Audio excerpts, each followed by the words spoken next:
नमस्कार, मैं PM DNS Singh और आप देख रहे हैं कमाल यार। इस वक्त हम बात करने वाले हैं नेपाल की रवि लामिछाने के बारे में, जो कि आज ना केवल नेपाल के अंदर बल्कि आसपास के सभी देशों के साथ साथ अमेरिका तक में सनसनी बने खड़े हैं।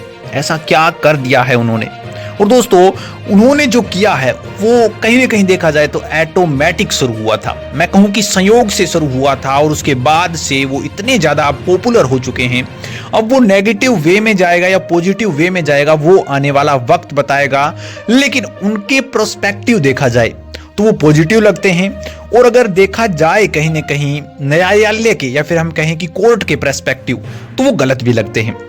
किस गलती के लिए, किस तरह से, और अब उन्होंने 3-4 ऐसे क्रिटिकल पॉइंट्स छेड़े हैं जिससे कि ना केवल नेपाल की राजनीतिक हलचल हुई है बल्कि विदेशों के अंदर भी ये काफी ज्यादा, या मैं ऐसे कहूं कि भारत के तो हर एक न्यूज चैनल पर और हर एक घर में आज चल रहे हैं। लोग उन्हें अच्छा भी बता रहे हैं, कहीं ना कहीं उनके जो थॉट्स हैं, उनके जो मैसेज हैं उन सभी को, और इसके साथ साथ कुछ यहाँ पे हम कहें कि राजनीतिक तरीके से देखा जाए तो वो गलत भी नजर आते हैं। दोस्तों, इनके बारे में पूरा चर्चा करने वाले हैं, तो वीडियो के अंत तक बने रहिए। और अगर आप चैनल पर नए हो तो चैनल को सब्सक्राइब करके बेल आइकन दबा लीजिए ताकि आपको अगला अपडेट भी सबसे पहले मिल सके। चलिए वीडियो को शुरू करते हैं। दोस्तों, रवि लामिछाने के बारे में बताने की वैसे तो ज्यादा जरूरत नहीं है, लेकिन मैं सोचता हूं कि इतने ज्यादा यहाँ पे पॉपुलर हो चुके हैं तो कहीं ना कहीं न्यू ऑडियंस यानी कि विदेशों की ऑडियंस भी देखेंगे तो उन्हें थोड़ा सा मालूम होना चाहिए। रवि लामिछाने जो कि नेपाल के रहने वाले हैं, उनके पास दोहरी नागरिकता होने के कारण अभी वो विवादों में हैं। और इसके साथ साथ मैं बता दूं कि वो गैलेक्सी 4 के नाम की एक न्यूज चैनल के यहाँ पे नेपाल के अंदर न्यूज एंकर थे। और उसके बाद उन्होंने स्वतंत्र राष्ट्र पार्टी का यहाँ पे उद्घाटन किया, या फिर उन्होंने जनरेट करी, या फिर हम कहें कि वो फाउंडर थे उस चीज के। और उन्होंने यहाँ पे इसी साल पिछले साल लॉन्च किया था। सबसे न्यूनतम पार्टी थी, चौथी सबसे बड़ी पार्टी, जिन्होंने 20 सीटें यहाँ पे जीती थी। और वो गठबंधन में है अभी। और इसके साथ साथ मैं आपको बता दूं कि उनके पास अभी यहाँ पे जो पद थे वो छीन लिए गए हैं गृह मंत्री के। ये बात मैंने इतनी जल्दी इसलिए बताई क्योंकि ये सभी लोग जानते हैं और नए लोग जो जुड़ेंगे उनको पता चल जाए कि एक्चुअल में ये है कौन बंदा जो कि इतना ज्यादा फेमस हो रखा है और इतने ज्यादा यहाँ पे मीडिया के अंदर चर्चित हो चुका है। मैं आपको बता दूं कि ये शुरुआत होती है जब उनका जीत हो जाती है, और उसके बाद हम कहें कि जब उनका गठबंधन हो जाता है, प्रचंड की सरकार बन जाती है। और उसके बाद जब यहाँ पे 27 जनवरी को मेनली ये जो सिचुएशन है वो क्रिएट होती है, जब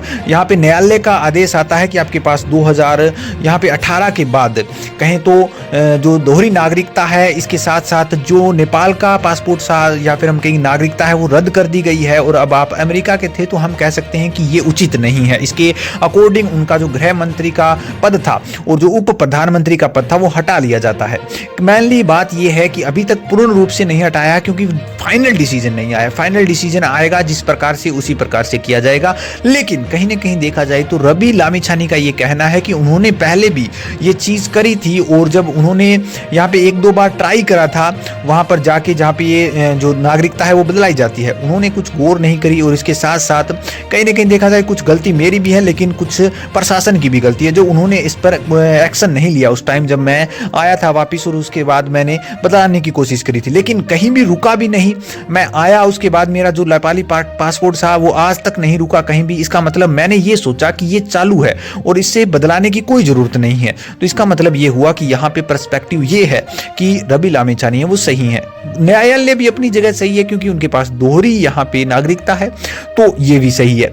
अब यहाँ पे वो हीरो वर्शिप के रूप में इसलिए भी उभर रहे हैं। एक ये मैटर हो गया, दूसरा ये हो गया कि वो प्रचंड से मांग कर रहे हैं कि उन्हें वो चीजें वापस दी जाए, वो सामान वापस दिया जाए, वो पद वापस दिए जाए, जिन पर यहाँ पे जो प्रचंड है उन्होंने कोई रुख नहीं दिखाया। उसकी बदौलत उन्होंने कहा कि हम अपना जो गठबंधन था, जो सीटें थी हमारी 20, वो वापस ले रहे हैं, जिसके कारण क्रिटिकल सिचुएशन आ गई नेपाल के अंदर। राजनीतिक क्रिटिकल सिचुएशन जिसे कह सकते हैं, सरकार गिरने की हालत आ गई।